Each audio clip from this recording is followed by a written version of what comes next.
And welcome, ladies and gentlemen, to GeekWatch, a subsidiary of the monastery, the open bar of the internet. I am your one and only gaming monk, better known as Mildra, and with me I have 1, 2, 3 good brothers. Ha ha ha ha. We have our resident waifu hunter and man who is constantly face palming at every Atlanta sport, except for Atlanta United. Good brother Akira. Pain never ends, people. Not that I'm one to talk. I was robbed of a scoreless game today. We have the man behind Distorted Illuminations, and coming off of a game that does not suck in our recent run through of Brass and Steel. Good brother Monarch. I'm going to have to take the time to run a game of that at some time. And it was so good. The man of 1,000 runes, the CEO of Zadari Enterprises, and the bane of my fucking existence, good brother Xanatrix. Zadari Enterprises would like to remind you that, actually, Legal doesn't have any new announcements for me today. You're all getting off light today.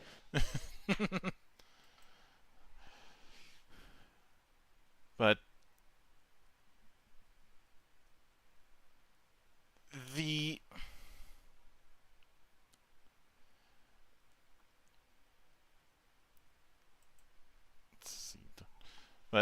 some may recall quite some time ago, in fact over a decade ago, that Roger Ebert, God rest his soul, remarked that video games could never be art. And a bunch of people fucking read over it until eventually he relented, especially with some people willing to send him a PS3 with Flow pre-installed on it, until he relented and said, "Oh," with an article that said, "Okay, you guys can play on my lawn." Though he never outright said he was wrong, if I recall correctly. And I don't think he's outright said he was wrong, but I think he did acknowledge that art can come in many forms. Mm-hmm. Then, of course, and while that was over a decade ago, it feels like even to this day that concept of art, in that sense, has lived rent-free in the heads of many people who are either fans or designers. And we started seeing a bunch of games that tried to act like they were artistic statements. And in the process ended up becoming jokes in and of themselves. And this is where we get terms like walking simulator. Not all quote unquote art games are walking simulators, but there is a crossover in a Venn diagram sense. Now, with that in mind, some things never changed because some of you may recall a few years ago people reeing at Scorsese when he said he doesn't consider the current glut of superhero movies, colloquially known as cape shit, to be cinema. And in and of course, people tried to say, well, all you do is make gangster movies, as if that was some kind of own. Then again, given the current state of the MCU, it's a case where you have a bunch of insecure people. And that insecurity is what birthed this particular topic. Art games, gaming that won't admit it. But I think in order to really dive into this and why it's something that I wanted to roast, I think it's important we establish what art game means, because that's one of those things that can be very debatable from person to person. Yep. But I think you can do a good job of summarizing what is intended by the term art game. So, as Monk has pointed out, art game can be a varied term because, frankly, the word art is subjective in and of itself. Mm-hmm. But in this instance, an art game is a game that tries to, intentionally or not, become something of an expression of an ideal or an expression of some sort of aesthetic solely for the sake of itself. The art game has art in the front, and the game part tends to come second in many art games. And that is not to say that even if the game comes second, it's bad. Some of the example games you see on the splash screen here, such as The Witness or Firewatch, are very good games as well as being very good art. But the one thing that I think all art games have in common is they're trying to give an impression that they are not a game. They're trying to give the impression that there's more to it than just being a video game. Which, maybe there is, but remember that the medium you're working in is called video games. And that means that that's the first thing that's going to be noticed, is what type of game you've made. Mm-hmm. And so for art games, it's this crazy juxtaposition of trying to go beyond the medium you're in while working directly in the medium you're in.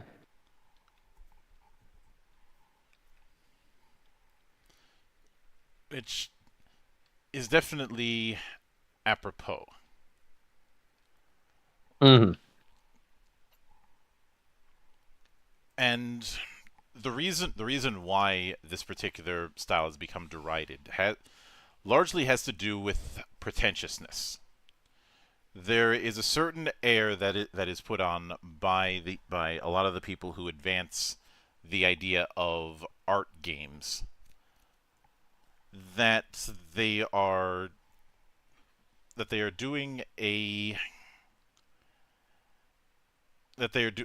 something that is beyond just making a game to entertain. This is where you get the notion of developers saying we need to get away from the concept of fun in games. And so many games that have this label are doubling down on this stylization that is almost a visual equivalent of purple prose, which, for those who don't know, is a literary term where you end up going so far in descriptive language that it calls attention to itself. And so often the purpose is to try and I won't say evoke an emotion, but try and force an emotion. And when you try and do that force, it ends up backfiring even harder than if you just didn't try and just let something come in organically. Or in some cases, you have pretension that seems to be designed with the intent of trying to impress you with how much feeling there is, or what have you. And I know a lot of what I said is very broad, but the concept of art game is less about a particular gameplay style or visual tone or whatnot, and more about someone trying to tell a of a extremely specific story. Sometimes a very what may be a very personal one, but one that you don't have that same connection with. And obviously, one of the big examples, and the one I bring up on the screen as some of you are seeing, is Dear Esther. Now, this is a game that I've flat out stated I do not like. Same with every game to come out of the Chinese room. They have not made a single game that I actually enjoy. But Dear Esther certainly started because a bunch of people were talking about how groundbreaking and revolutionary its storytelling was. And all that it is just you walking from place to place while listening to lengthy journal entries that come off as masturbatory. It is it is almost as bad as Gone Home. Mm-hmm. I'd say Gone Home is worse because it sets up a particular tone, but that tone is something that happens in spite of the game. I did. Some of you may dig back into my archives and see that I did do a review of Gone Home. And one of the things I had stated in it is that the story that it wants you to focus on, that being the which is just a paint by numbers teenage runaway with the kid that the parents don't approve of. We've seen that story before. And just because it's a lesbian relationship changes absolutely nothing. One might say, oh, that's great. It's just doing the same kind of story, and that part isn't made a big deal. I'd like to say that, but it wants to make it a big deal. And at the same time, there's the other stories that you have to actively engage in beyond just listening to journal entries, are the more engaging stories in that game. Think things like the father who's struggling to do a follow up for his previous book, the the mother who's a park ranger and having to deal with a whole lot of gossip correspondence. Those are more interesting stories because those are stories that you actively have to seek out within the narrative in there. Whereas the main teenage runaway story is told to you through audio logs.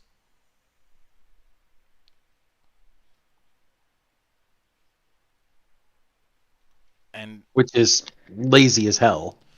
yeah, and I will freely admit that I've been very critical over the years when it comes to journal entries in games.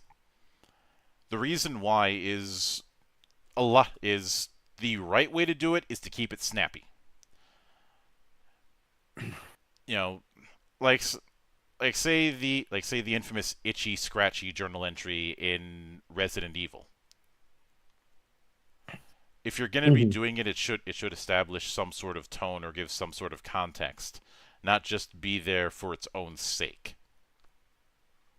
The journal entries in Gone Home or Dear Esther or whatnot are a lot of well-dressed nothing.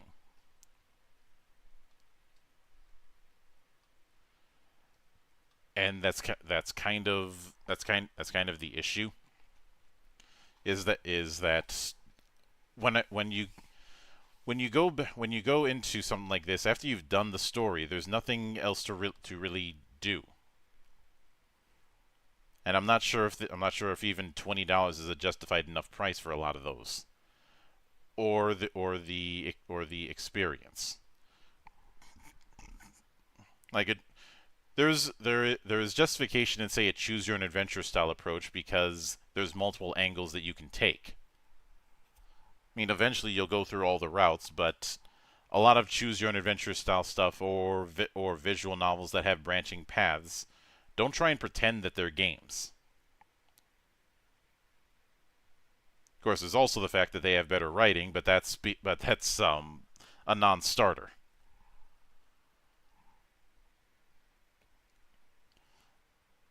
I mean, the but I'm trying to think of another example of the whole journal entry thing that does it right. Um, I'd honestly say probably System Shock. Hmm. And the key thing within this is that within the idea of those entries, they're usually like a paragraph, maybe two paragraphs at most, not a short story's length of text, which makes me go, wow, that's a lot of words. I'm not reading them.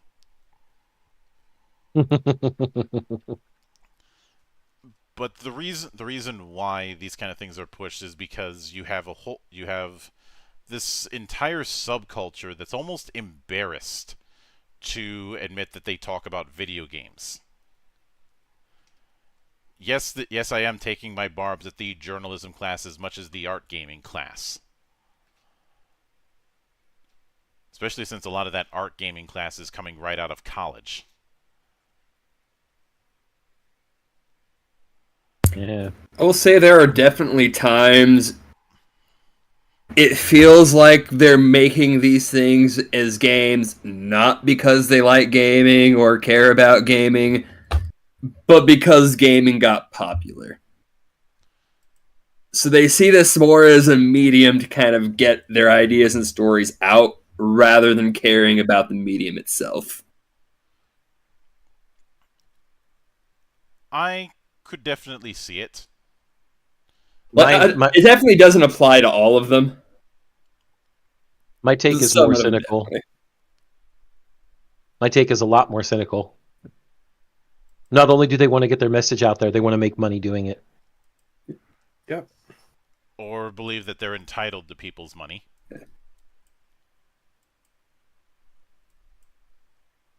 Yep. Like I love video games, but I love the money more. Or I take that back. I don't like video games, but I love the money.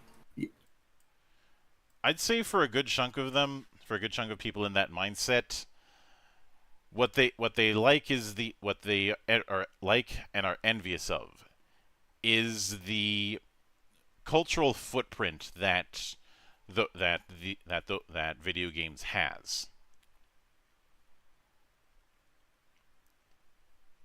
You know, the fact that if somebody like Kojima makes a new game, all eyes are going to be on him. Yep. Oh, we Well, know it. part of that is due to the fact that video games are a medium that grew up with technology, and the other part of that is video games as a medium are really the only fully interactive entertainment medium um, compared to things other visual medium like books and movies and TV and stuff, Mm-hmm. and even radio. The rest are all mostly passive. And whenever it comes to the question of are games art, the response that I've always given is that they are, but they are a different kind of art. Mm. I've kind of come down on, well, yes, I will say they are art, but at the end of the day, even if you don't think they are, I don't know if it really matters. Art or not, I'm getting the same experience no matter how you're classifying it. Mm-hmm. mean, you are to a point.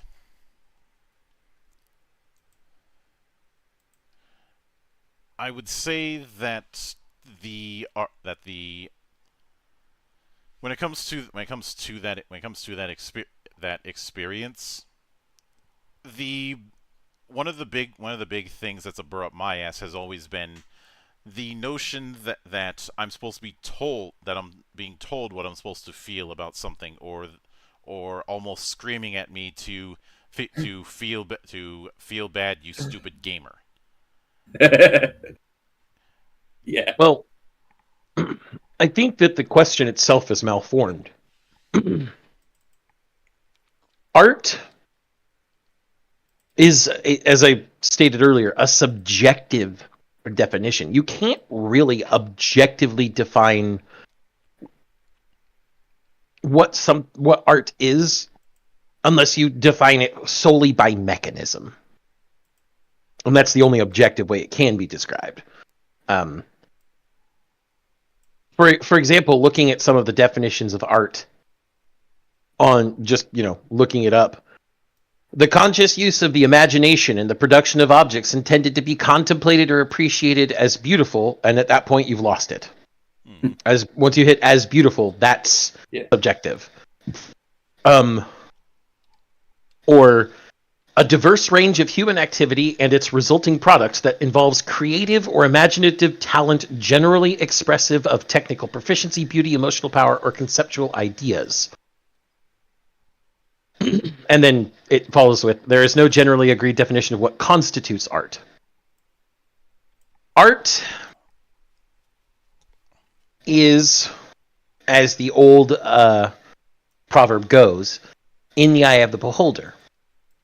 Are video games art? They can be. Depends on who's looking.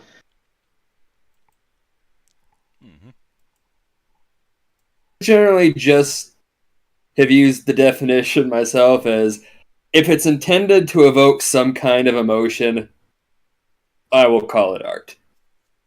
But again, I don't care what... Well, yeah. At that point, your definition has become subjective, which isn't understandable. As I said, art as it is interpreted is a subjective interpretation. Because remember that there are people who got quote-unquote art exhibits into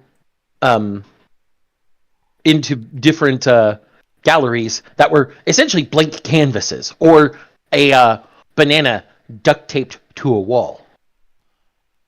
Or that weird-ass toilet. Any number of things. To be fair, I think 80% of those are some kind of laundering, or like money laundering scheme.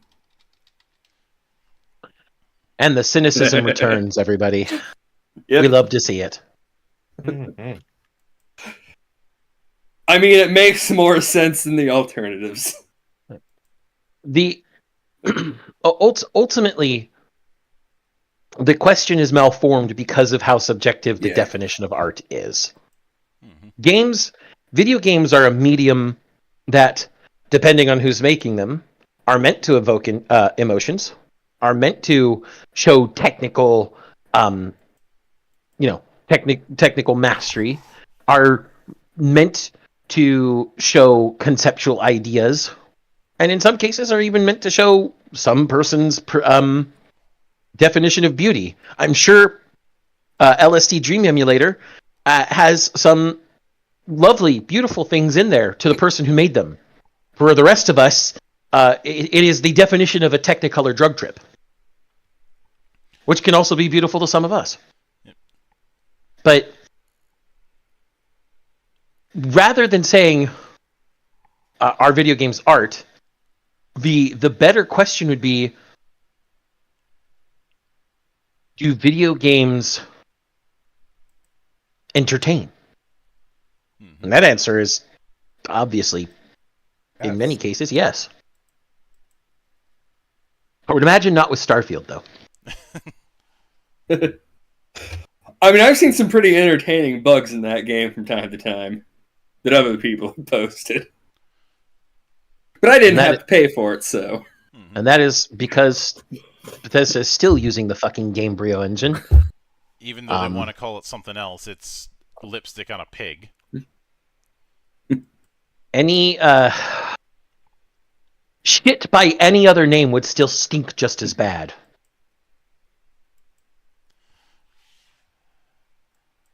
Well, the Rose Theater did have a sewage problem.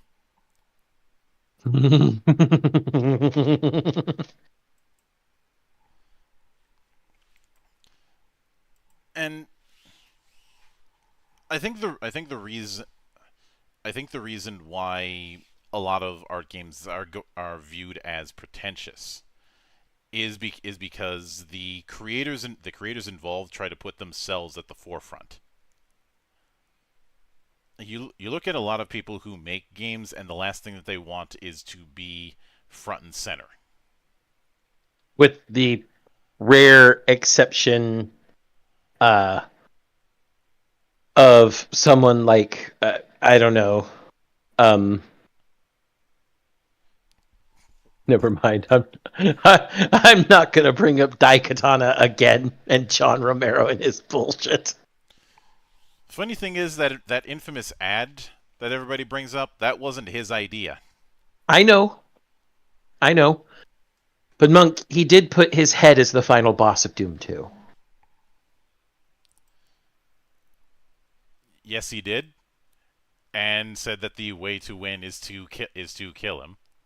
Yes, in a backtracked vocal line. Mm-hmm. Which you look at a lot of game development and programming, and you're gonna when it comes to the people who give a shit about making their games, you will find those little in jokes all over the place. Even in the world of just programming, you have those. That's where the term Easter egg comes from. Mm-hmm. At least Easter egg in terms of programming, I should say. I should have said backmasked. Excuse me. Mm-hmm. That was the proper term. Still, I think you know what I mean when I say that there's going to be that sort of craziness, especially in a studio like id. Yep. You know, the studio where they were like, hey, I keep moving back and forth. Why don't we just tear the walls down? And then they did that. Hey, X thing, so do Y, and then they did. Mm-hmm. But there's been this idea over the centuries of art, whether it be paintings, theater, or the like, being this high value, high society thing. When for the most part, like a lot of theater plays in olden days were the equivalent of a popcorn flick.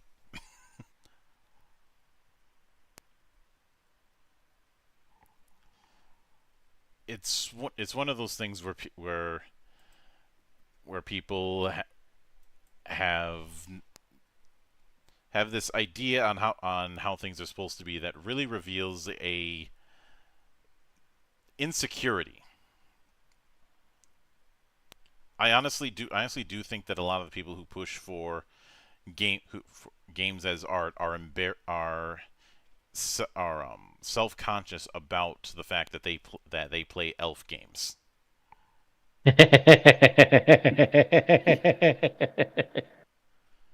And you might need to explain to some of the audience what that means these days, because I feel like we've said it a bunch without reminding them recently. Elf games has been the simplification that our buddy Joel Clark had come up with when it comes to what he does, and we've incorporated it to demonstrate that you should not be taking this kind of stuff too seriously. And even if you're not making games about elves specifically, the concept is it is not meant to be taken seriously, or at least seriously to the point where you think you're making some grand statement. No, you make games. You make games to entertain people, so fucking entertain. You know, that's how I've always viewed it. It's as a way to keep people grounded. Of course, some people want to have their head up their ass, but that's a different matter entirely.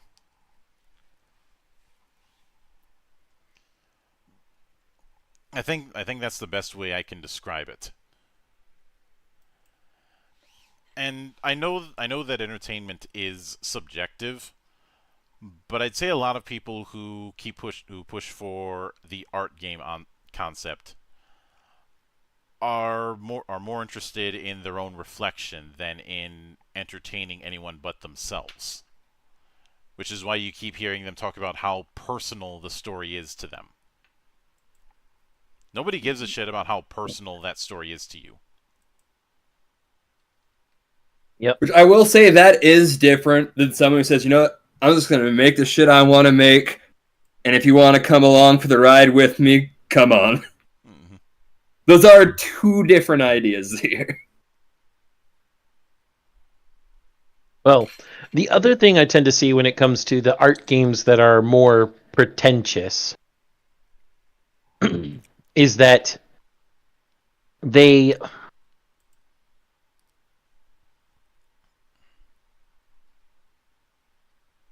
try to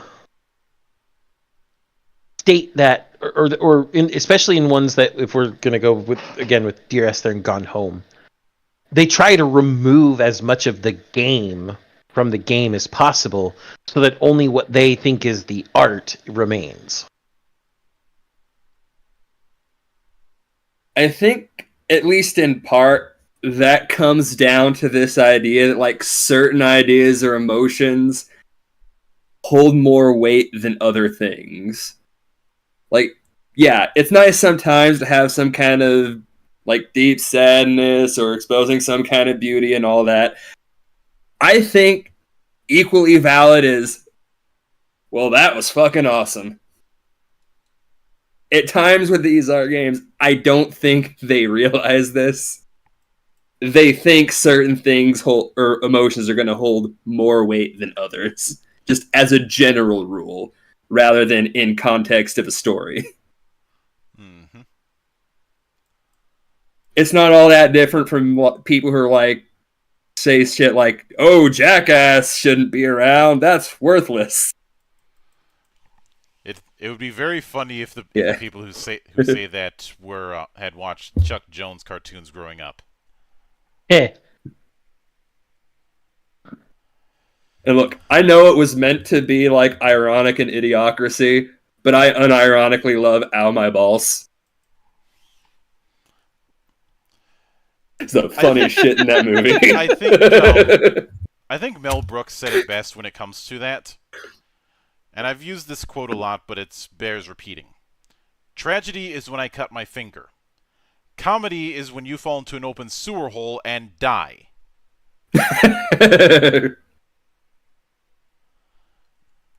Hmm. Now the joke is always in the detachment. You know, you're watching somebody else have it happen to them, not it happening to you. No, it's the same reason everybody can laugh at some of the crazy ass stunts that I've pulled, because they're not the ones getting hit with them. Mm-hmm. And of course, then there's those who are able to laugh at the absurdity themselves when they get targeted. You know, like the whole thing with the snow trap around the bed, or the whole. I'm pretty sure if any of you got caught by a stunt like, say, the free T-shirts incident, you guys would just flip me off and be on your day. Though some people have said, "Oh, good job on that," because you know it's the dumbest thing I could have thought of at the time, and it somehow worked. And since you brought up Jackass, there's always going to be a certain catharsis in watching other people get hurt, no matter how ridiculous it might be, which is why I think people are still willing to go back and enjoy the movies, because even though they may claim that they don't find it funny at all, they're laughing. Oh yeah. Oh, I got made fun of so much one time when I was working in the sushi restaurant. Like, I was draining out a fryer. Mm-hmm. We didn't have, like, an actual metal thing for some reason for the oil, so you have to wait for it to cool down. For some reason in my head, I thought this thing had been off for, like, 45 minutes. In reality, I'd had it off for, like, 3 or 4 minutes. Oh boy. And it melted through the bottom of the bucket. Not only was that a long cleanup, but I fucked up my foot. The universe seems to really be out to get you sometimes, Monarch, I swear. Okay, that was a few years ago, to be fair. That wasn't this year where I've taken 2 car hits, 2 work injuries, and all this other shit. That was purely my own stupidity right there. Yeah. But seriously, sometimes I wonder if there was some ancestral curse. I really hope you're not rolling dice the same way Will Wheaton rolls dice. You know, being the unluckiest son of a bitch in the universe. Then again, it's Wesley, so I think karma is just playing itself out. By the way, shut up, Wesley. Yes, I'm gonna keep making that joke until the cows come home. I don't care. But, and then obviously with the early rise of art games, you started to see the term walking simulator come about. Mostly because a lot of them had very little in the way of interactivity. There are some exceptions.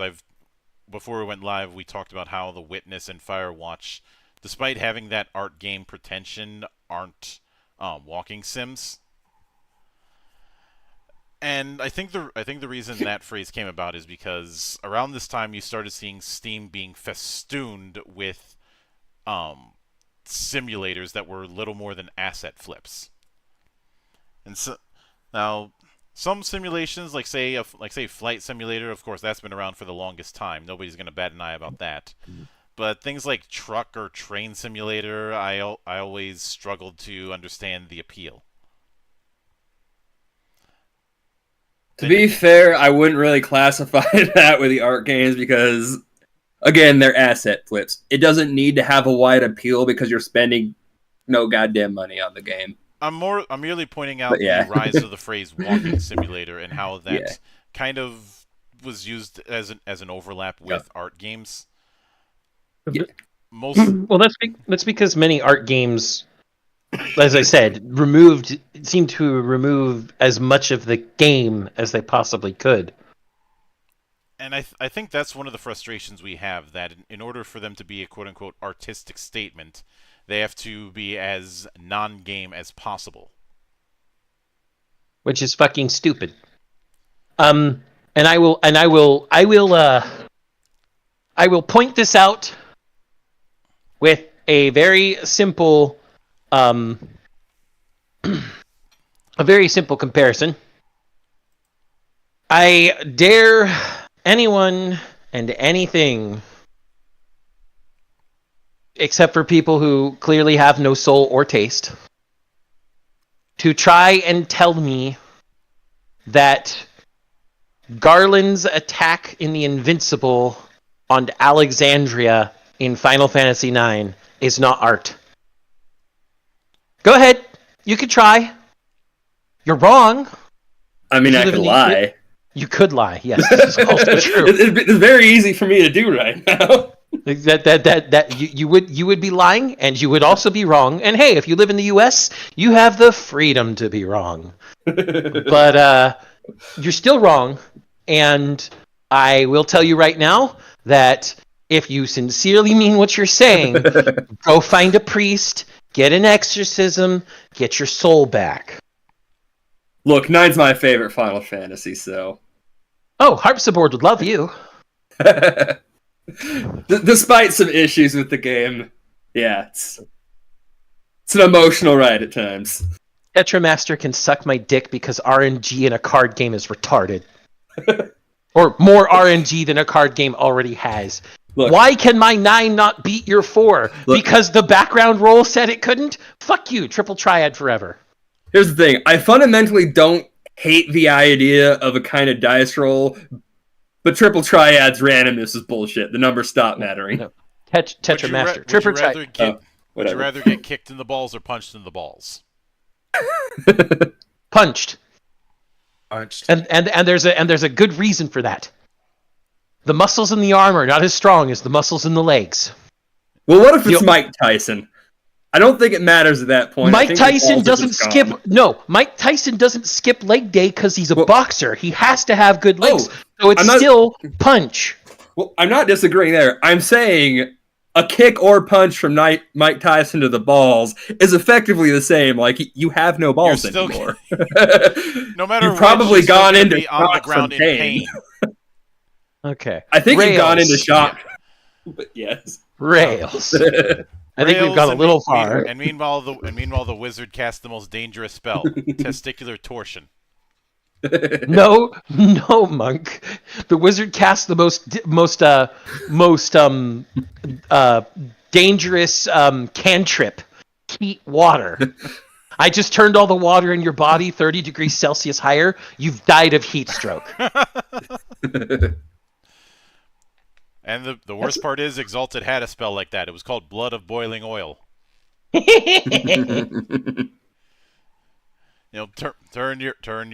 Turn all the blood in your bloodstream into boiling oil for a few seconds and watch the screams come.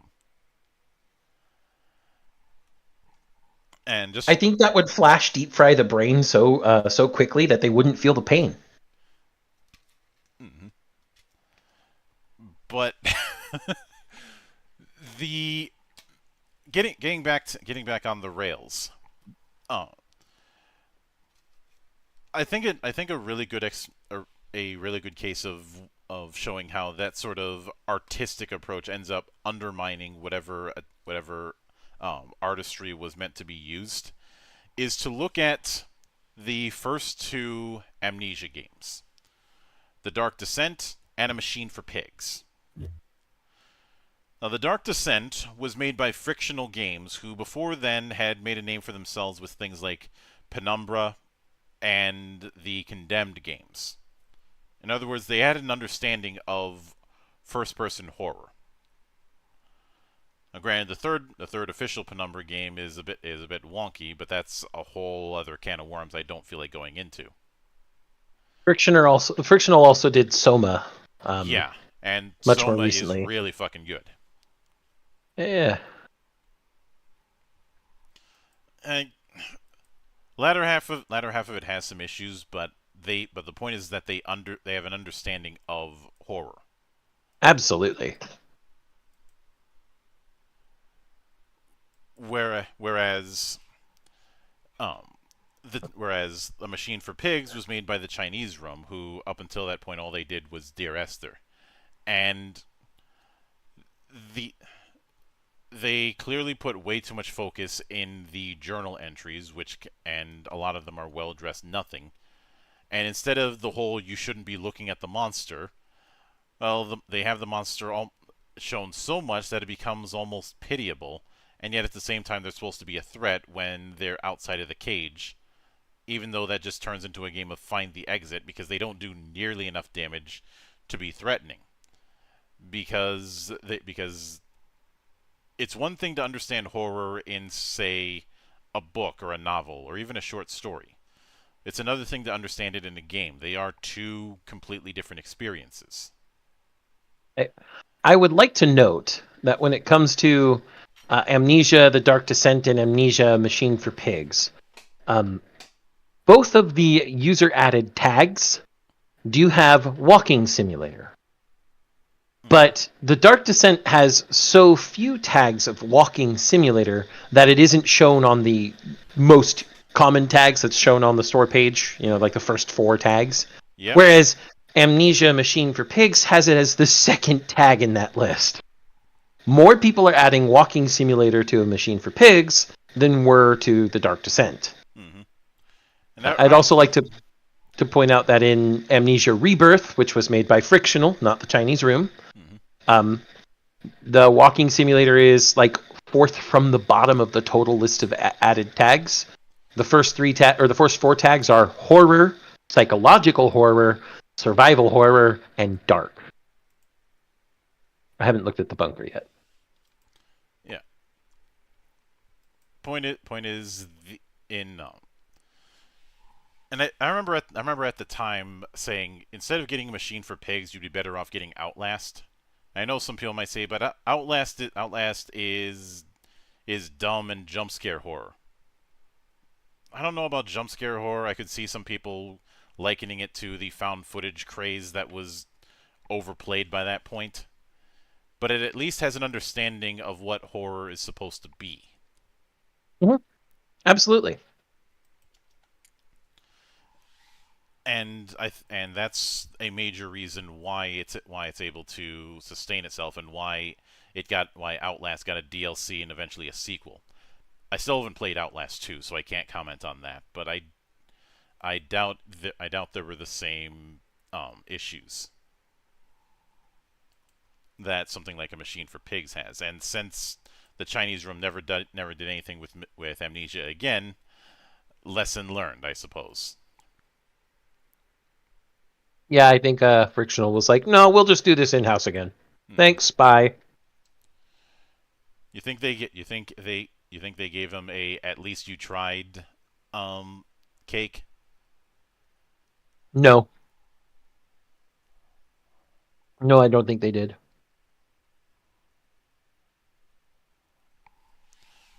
Probably not. But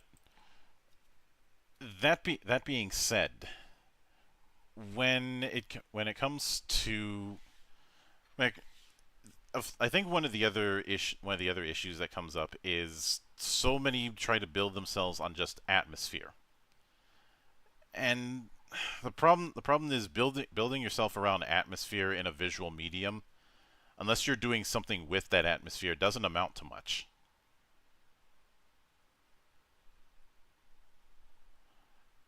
Like, I've talked about the film version of The Road. The Road is a book that is 90% atmosphere. They try to make that into a 2-hour movie.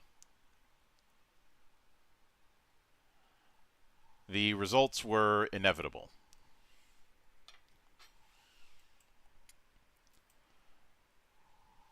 But I know I've focused on the works of the Chinese Room, but in my opinion, they are the best demonstration of the worst traits when it comes to this concept.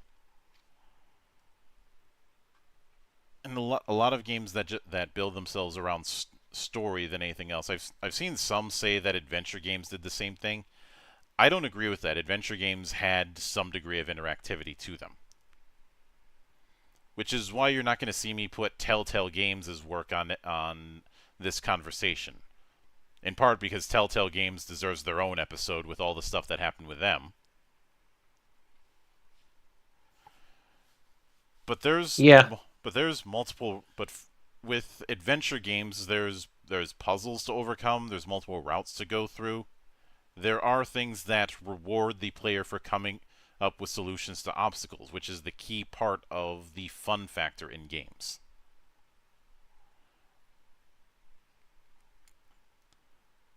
But with a walking sim, you go from place to place, you read journal entries, and that's it. No matter how you try to dress it up about story or atmosphere, that's all that you end up doing.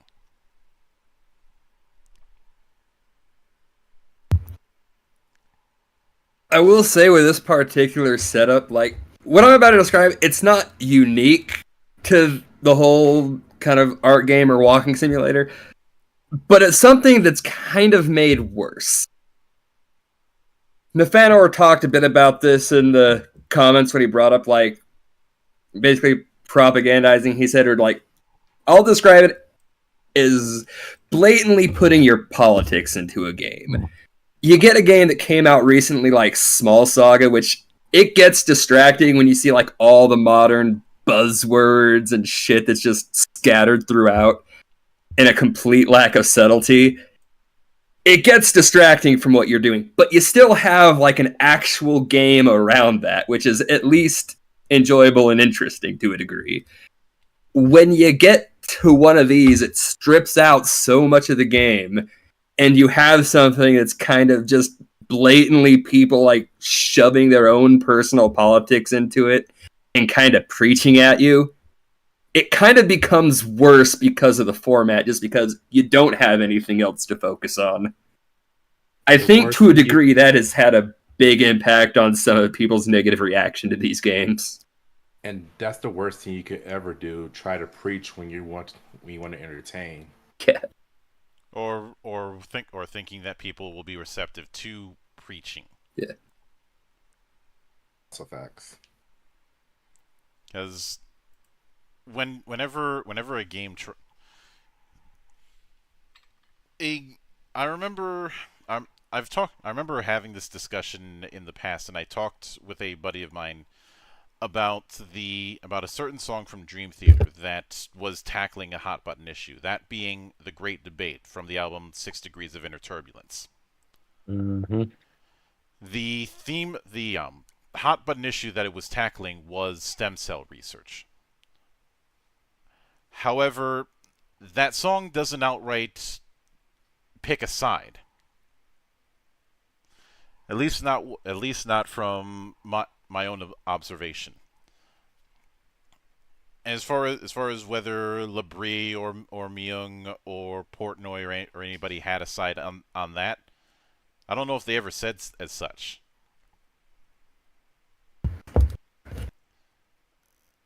I think even at times you can pick a side and, like, obviously, but still not come across as preachy. Like, if we're going to use a musical example, Insanity by Oingo Boingo. I love that song. You can kind of clearly see what his politics are at times. But that's not, like, really what the song's about. There's a lot more there, and it doesn't feel like he's preaching at you. So I think you can still pick a side and not come off looking like an asshole if you do it right. Well, it's the difference between he says what he says without preaching. Yeah. Whereas the people who preach at you and try to make you feel bad for not thinking the way they do, that's the issue. Yeah.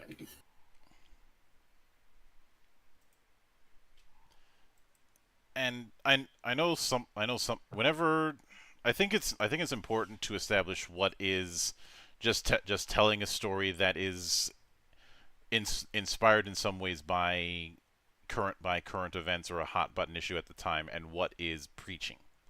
MGS2. I will literally just pull out MGS2 and be like, I will bring out Kojima's seminal masterpiece, magnum opus that predicted the future. The issue of the continuing to grow digital age at the time, and how it was going to change how information both propagated and mutated. And he was right. 100% right. But he didn't preach. He made it a fun part of the story. A fun part of the game. Whereas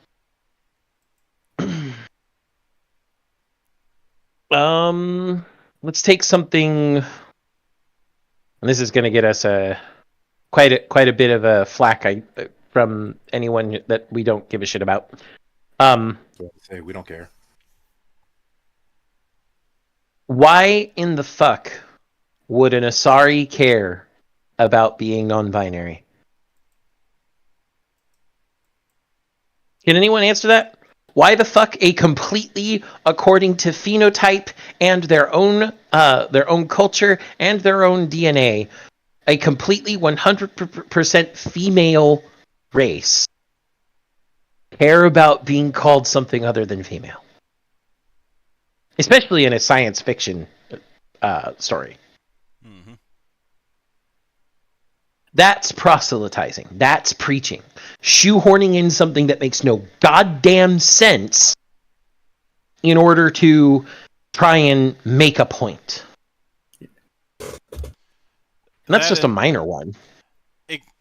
Of course, there's also the fact that a lot of people who are doing this are more have misplaced priorities. because it's more about the preach than it is about than it is about telling an entertaining Yeah. story.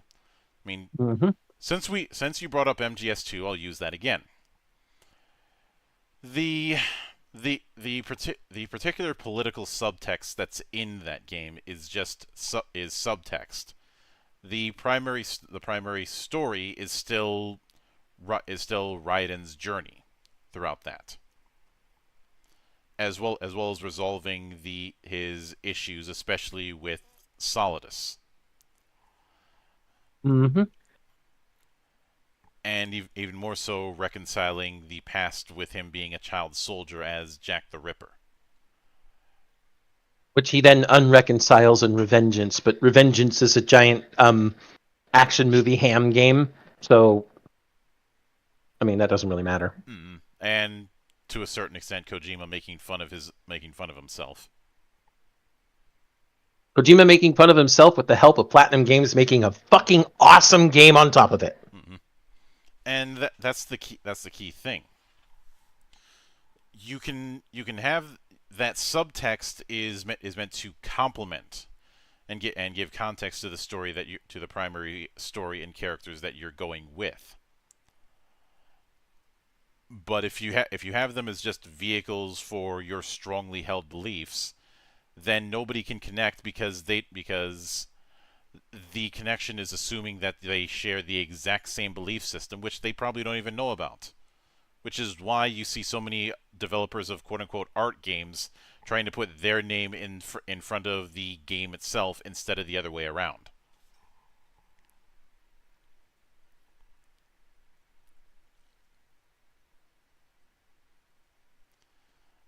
You know, am I making sense on that?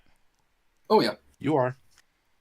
Because the big thing is that focus on putting them like they're the people who would say I am a game developer instead of saying this is the game I developed.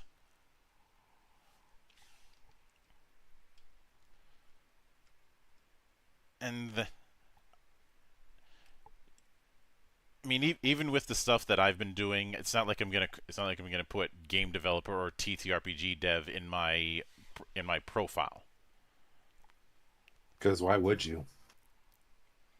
I would rather have whatever work I end up publishing speak for itself. Because I'm not going to be at that table where it's played. And I think the other thing is that when I look at the likes of Firewatch and The Witness, a lot of them come off as college projects, meant to impress a professor, rather than something for a general audience. I realize that's a bit of a reach, but it largely has to do with how know-it-all people coming straight out of college can be, especially some colleges more than others. The folks who think, "Hey, I'm better than you. I got a degree."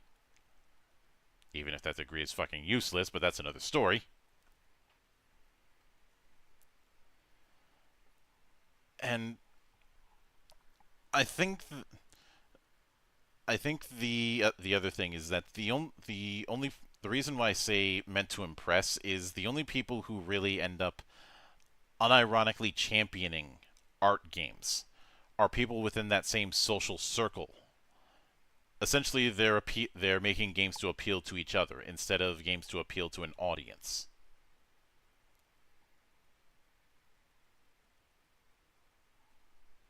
Or if I have to use something a bit more in the tabletop realm of things, the OSR movement crowd. You know the ones, Zan. Mm-hmm. The people who are making think that the only people who should be involved are the old schoolers and everybody else is just posers and pretenders. While they make games that are solely for them and not for anybody else. On the other side, if we're going to go into the tabletop sphere, people like the developers of Coyote and Crow. Oh boy, I will get to Coyote and Crow in detail one of these days because it does deserve its own video. I'm not going to do that as Valley of the Judged. I'm not going to inflict that on you guys. I was about to say I should hope not. I would still want to be your friend. Yeah.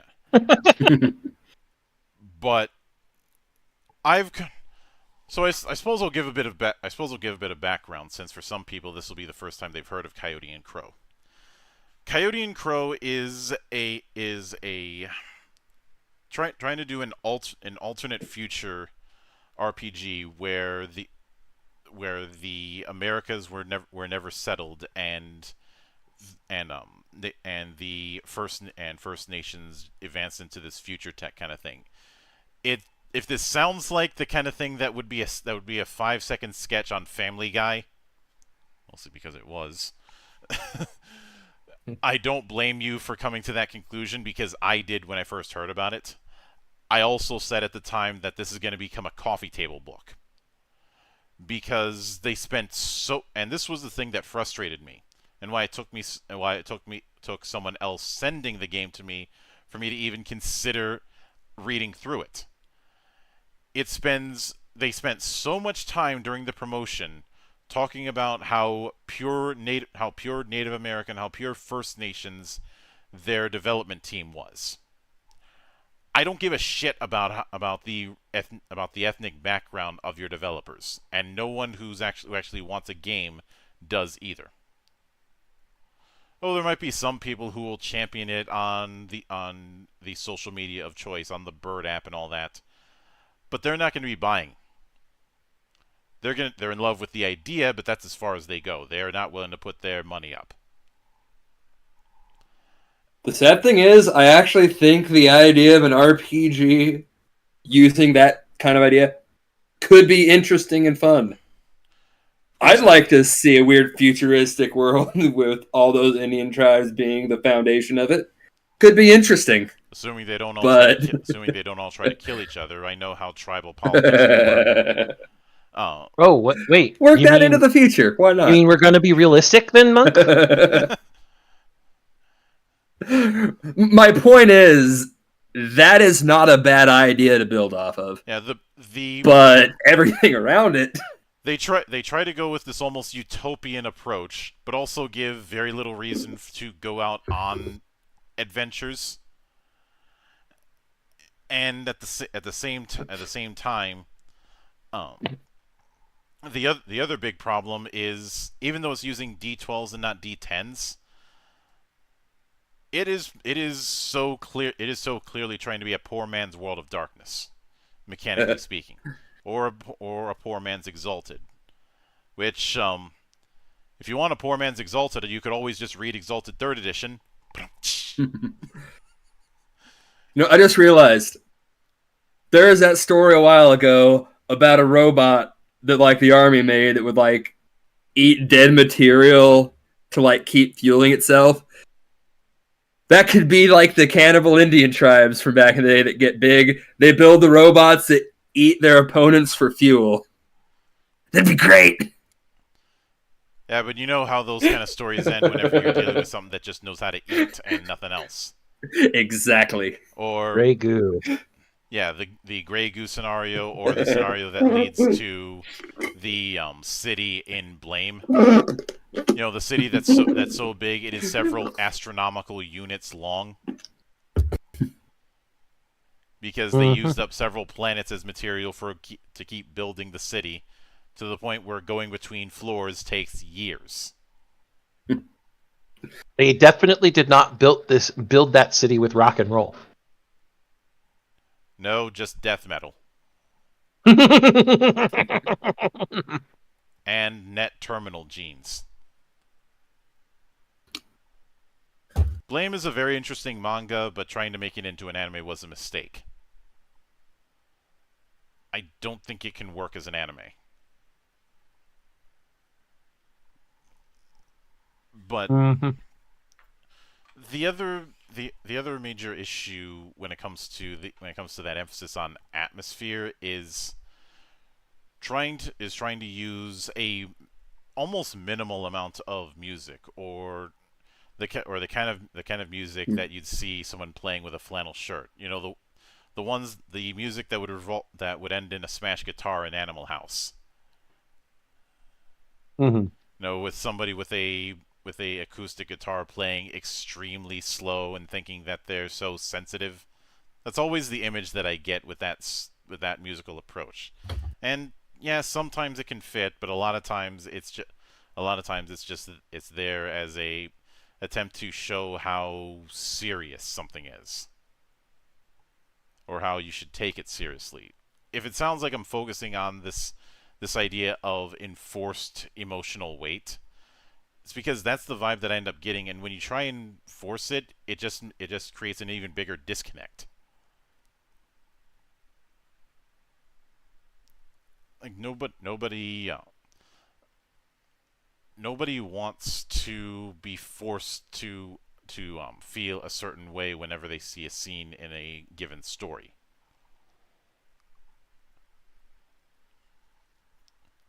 You especially don't want a big billboard saying "Feel bad at this scene."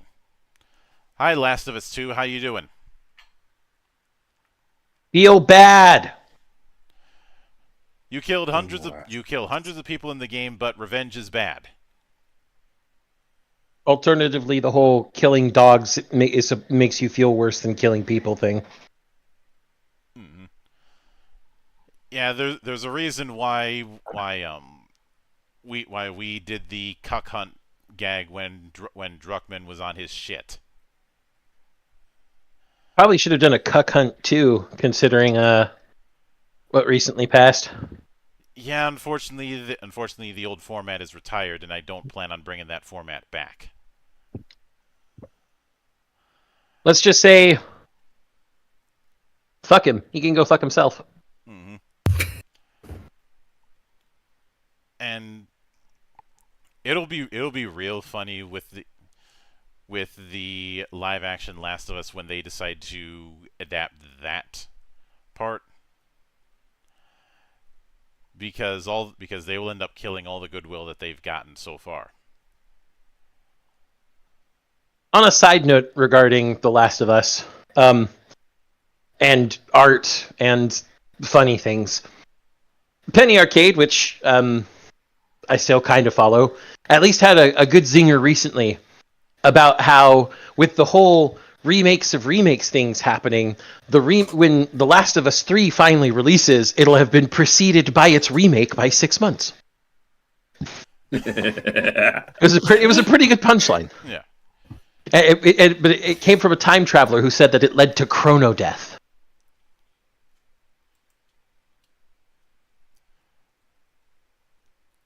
Yeah, I could certainly see it. Sometimes they still got it. Mm-hmm. Not as much as they used to, but sometimes.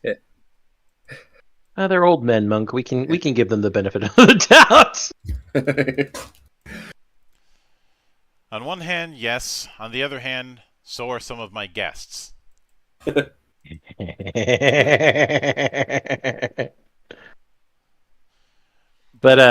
Oh, go ahead.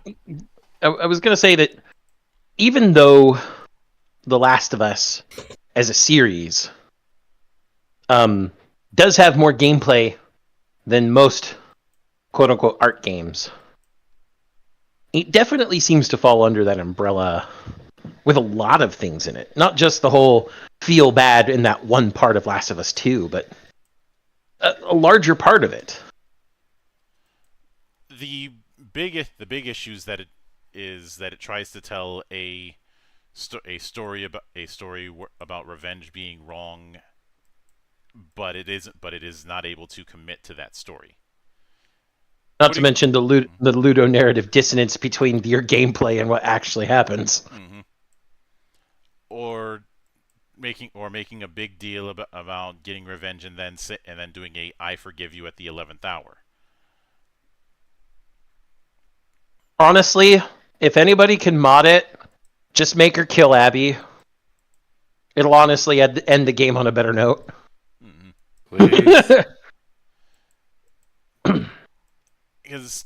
And I think this is it's always fun. It's funny in hindsight that a lot of people made comparisons between Last of Us Part 2 and Spec Ops: The Line. Hmm. Well, Spec Ops: The Line doesn't force you into into uh, into its particular message. I mean, you actually get to make a choice on how you receive the information in the end and how that all turns out. But the genius of it is that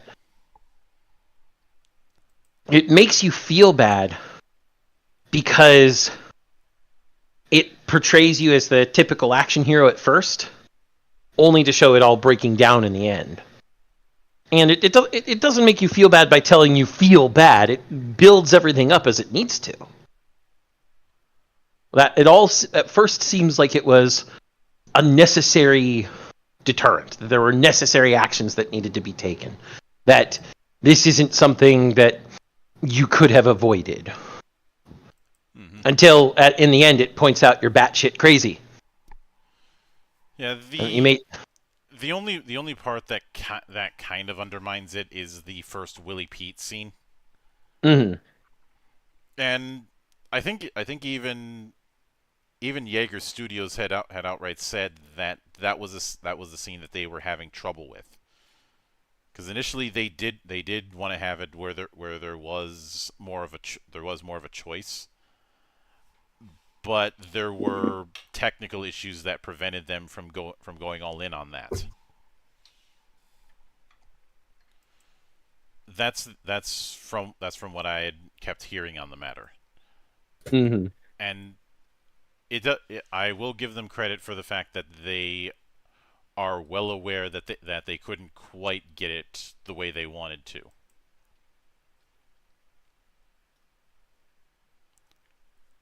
Yeah. Mm-hmm. And when it comes to the other reason I think they were made a bit of comparison is because of that whole thing of trying to criticize your actions as a player. Mm-hmm. The issue is, in the case of something like Spec Ops, it is a slow descent. And then you have that chamber play at the end where the only way to properly go about it is either accept the truth, or even if you survive, there's the question of, did you actually? You know, there is a stronger sense of tone. Yeah. It's ambiguous enough to keep you thinking. Mm-hmm. And not ambiguous in a bad way either. You've got all the things, all the foreshadowing, all the pieces of the breadcrumb trail. Now the conclusion is left for you to draw. Yeah, and the key thing is that divides the two is one of them is asking you to draw your own conclusion, and the other one is trying to force a conclusion regardless of context. Yes, one is telling you, you have your clues now. Make your choices, and the other one is saying, "Revenge bad, damn it," and you should agree with that. I mean, there's the age-old proverb: when going on a quest for revenge, dig two graves. Mm-hmm. Which everybody more or less knows, and I think we've gotten to the point where trying to deconstruct revenge has become the deconstructions have crossed the threshold into becoming cringeworthy. We'll see if they can do something unique with it in the future, because there's nothing original under the sun. Mm-hmm. Yeah, But I know. Nihil no hi sub sole. But the biggest thing about all of this is, I think the best way to put this, art games whether they're the pretentious bullshit a la Dear Esther, Last of Us, etc., or whether they're good games a la, The Witness, Firewatch, even Spec Ops: The Line, as we've mentioned. It's all about execution, presentation, and how you are portraying your message. Mm-hmm. Because if you can make the message compelling, and you can make it so that the message is not something forced, onto the player, and you tie all that up with fantastic gameplay, which, one more thing, art games that do the bullshit like Dear Esther, if you're trying to remove the game from video game, you've missed the point. If it isn't a good game, people will not like it. Straight up. Mm-hmm. But once you've got those all piled together, sure, you can portray some grandiose messages, some fantastic, larger-than-life things that you think are important, so long as you do them in a way that the player can resonate with without being forced to. Yeah. And I'd say that's the strongest coda that we could get out of this particular situation. And truth be told, in the long run, a lot of games that try and build themselves on this art idea or this idea that they're doing a story, a story that is beyond just being an entertaining experience. All of them will end up being forgotten more than they're remembered. Yeah, because I remember way back when the first Last of Us came out.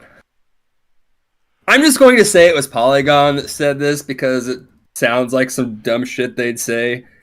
Where they're like, this is the Citizen Kane of gaming. This is when stories started.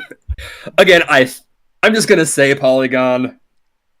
Just because that sounds right. I mean, it might not have been. Clearly they hadn't played anything back in, the NES era. Oh yeah, but then it kind of went on, and if you get me on another day, I will be the David Cage apologist. Why? But why? Another day, not here. No. Why? That pretentious shit. That pretentious motherfucker. No. Oh, you're not wrong. Why?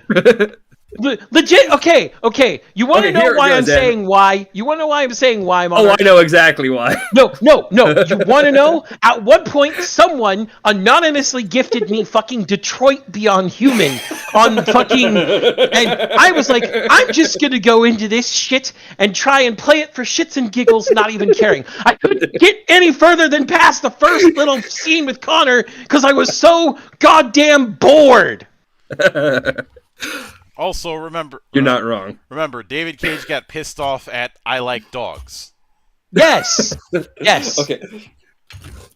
Point in case what I was getting to. He said that shit about more polygons and more emotion. Which is one of the dumbest fucking things I've ever heard come out of his mouth. And that's saying something coming out of the mouth of David Cage. Mm-hmm. Best line in Detroit Beyond Human is still, I like dogs. But he says that. Like, I didn't play a whole lot of NES, so I'll look back to Super Nintendo. A great game. A fair few of us have probably played. Lufia 2, Legend of the Sinistrals. Yes. There is just one scene there that I don't think gets talked about enough when you get to the town of Agurio. It's like after you've beaten Gades the first time, this is where Ammon's descended. You get to the town, like everything's destroyed. All the bodies stringing about the town. Just that imagery is really good in that game, but then you get that one moment where Maxim's first response is to help Iris just stop and bury the dead of the town. Without stating it outright. That one moment tells you so much about who Maxim is, why he's fighting, and all the other stuff going on around. You get all of this from pixels on the SNES. The polygons don't matter as much as a lot of people started thinking they did from like The Last of Us on, when they're like, oh, with all this new tech, we can show all these emotions. Like, you could always do that. And they did it with less dialogue than a lot of these games are doing right now. Lufia 2's ending... Having played Lufia 1 and going into Lufia 2 knowing it's a prequel... Yeah.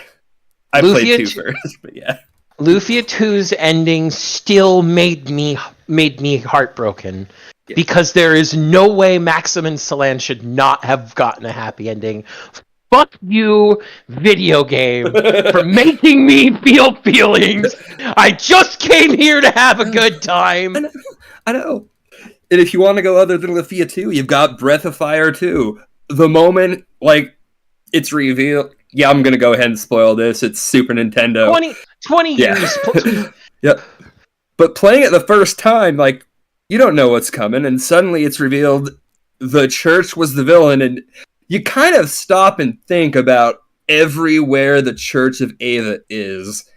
In an instant, nowhere on this planet feels safe. You weren't told to not feel safe. You don't have all these high-tech graphics and polygons and shit.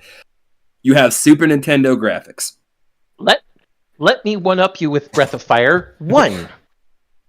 There is a song that plays without any... You don't even have to pay attention to any of the dialogue that could potentially be going on if you move forward just 5 spaces.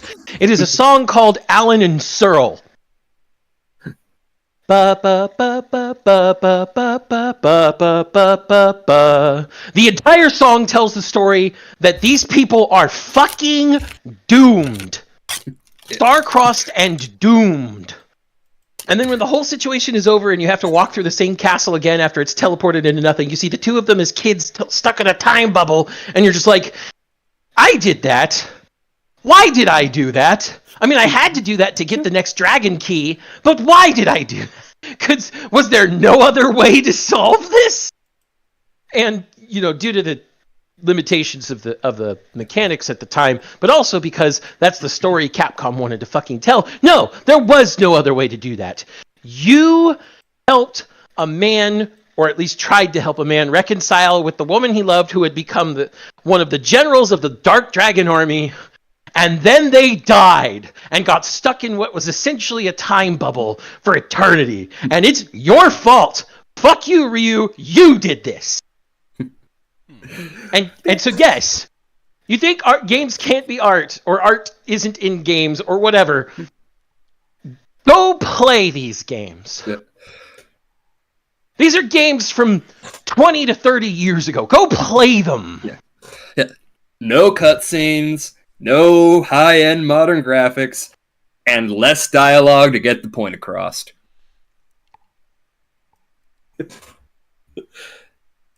The thing there is certainly a recency bias with a lot of people advancing the idea of art games, and within that recency bias is the notion that that everything was essentially, I've referred to it as everything was Pac-Man until we came along. Now, is that a bit extreme? Yes, but it's extreme with a purpose. The idea of a lot of is that them being this savior of gaming, so that it's no longer just simple affairs. Because I'd like to remind people that that in the era of Pac-Man, we also got plenty of other games that had simple things. And of course, I'm going to have to throw out the The age-old joke. Miss Pac-Man is the biggest whore in gaming. For a quarter, she'd suck down balls until she died.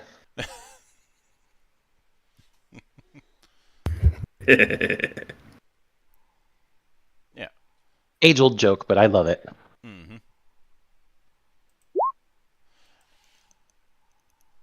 And of course, there's the fact that within plenty of those age old affairs, you have you have folks who ne- I'd say a lot of the people who are making games to be entertaining, as I mentioned before, um, you never really hear who's involved with them. In fact, a lot of times they might be under a pseudonym or under another name because of localization back in the day.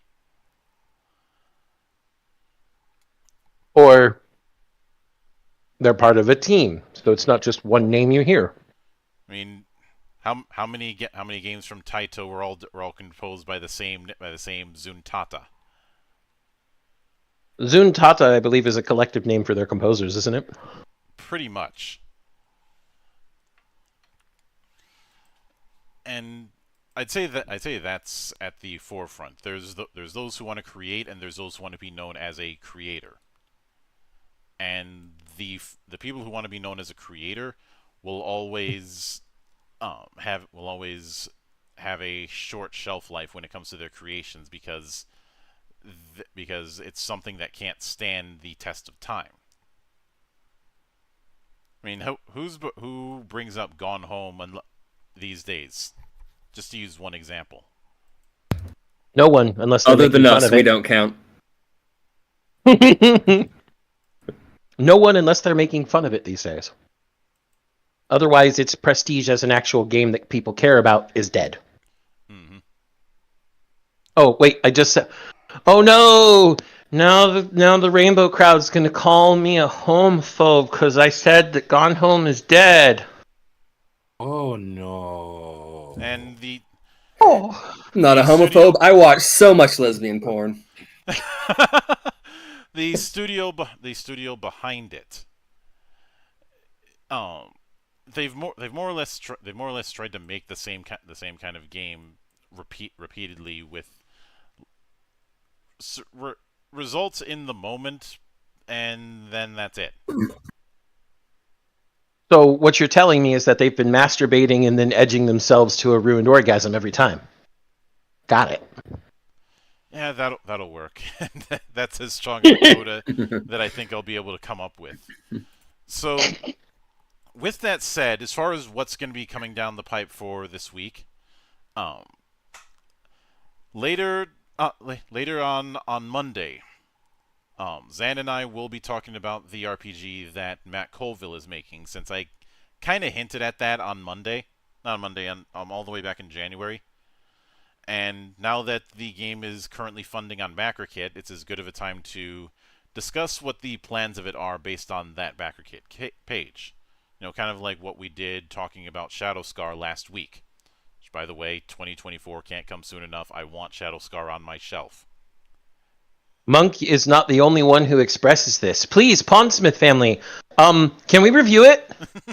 I'd love to do a Valley of the Judged. Please, Artalsorian Games, please, I beg of you. I beg of you. I'm on my knees. You can't see me, but I beg of you. And trust me, getting on my knees as a 6'6" man is a bit of an endeavor. Yeah. Tuesday, I'm going to be interviewing Dead Tree Studios, who are previously known for stuff like Dames of Astoria. They've got a new project they're working on, which I'm going to be talking about with them. And it's always fun with them because they are just as degenerate as the rest of us. It's nice when our degeneracy lines up. Wednesday, I will be posting an interview with the developers of post-apocalyptic game Spiritfall because they've got some interesting stuff going on. And more importantly, after that interview, will be the return of the Hangover shit show. This time covering the some of the stuff that was announced in and around the Game Awards 2023. We will not be talking about the awards themselves. I don't give a shit, although fuck whoever decided to be very excessively aggressive with that wrap it up thing. Jeff Keighley actually said later that that was not intentional and he didn't want that to happen, and that he'll be making sure it wouldn't happen again in a later TGA.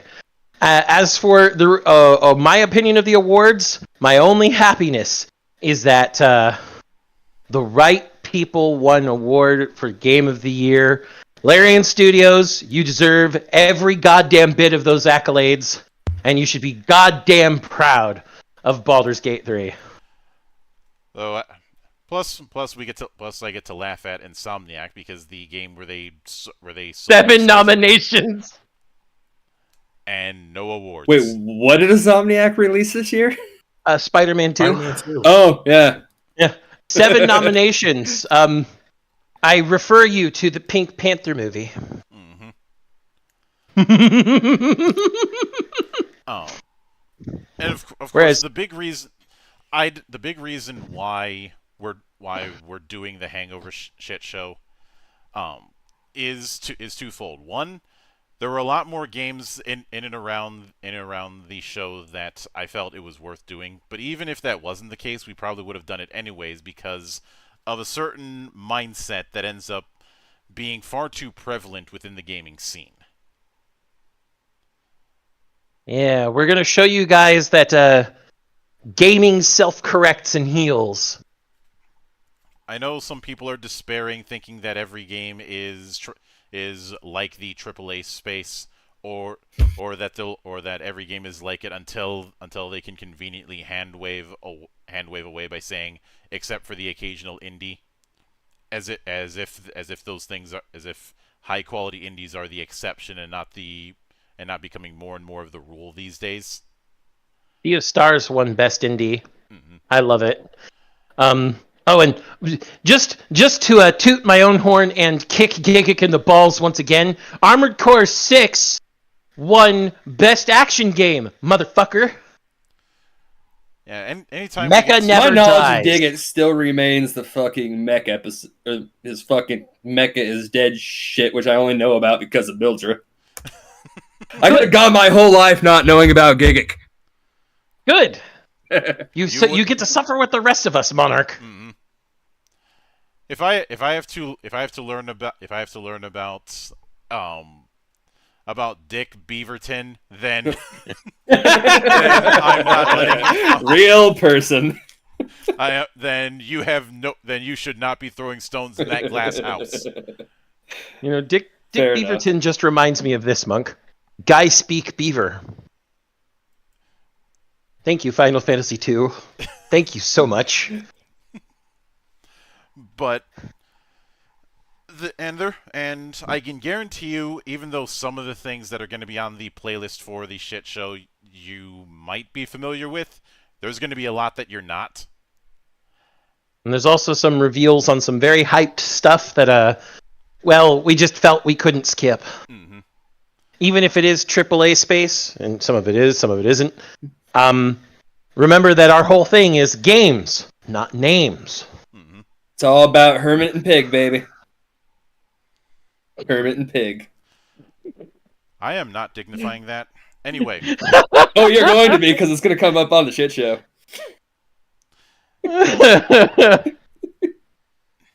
it's not if I have anything to say about it. But Thursday, Monarch and I will be talking about the quick start for Any World as part of Valley of the Judged. Since we finished up with Brass and Steel, it's high time to do a one-shot before we get into the next major season.